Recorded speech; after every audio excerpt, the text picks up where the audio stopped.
Medina की शाम थी। चांद और सितारे आसमान पर चमक रहे थे। यहूद के चंद उलेमा अपने मदरसे के अंदर एक पुरानी किताब खोलकर बैठे थे। महज चंद चिराग रोशन थे जो पर्चे पर रोशनी डाल रहे थे। पहला आलिम बोला, अब वक्त करीब है। तौरात में लिखा है कि आखिरी नबी हिजाज के रेगजारों से उठेगा, उसके जिस्म पर नबूवत की मोहर होगी और वो शिर्क को मिटाकर एक अल्लाह की दावत देगा।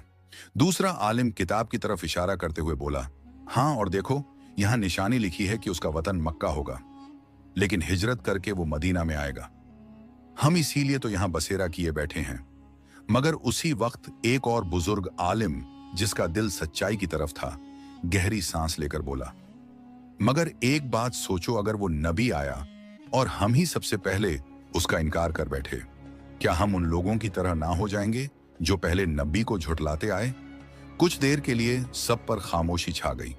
कुछ देर बाद पहला आलिम धीरे से बोला, निशानियां तो सब वाजे हैं, उसकी शक्ल नूरानी होगी, उसका इखलाक सबसे आला होगा और वो सबसे बेहतरीन नस्ब से होगा।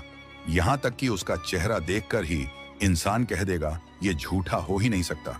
दूसरा आलिम बोला, मैं उसके आने का इंतजार करूंगा और उस पर ईमान लाऊंगा, चाहे अपनी कौम से अलग ही क्यों ना हो जाऊं। बुजुर्ग आलिम की आंखें नम हो गईं। वो किताब की लकीरों को देखते हुए बोलने लगा, या अल्लाह, वो लम्हा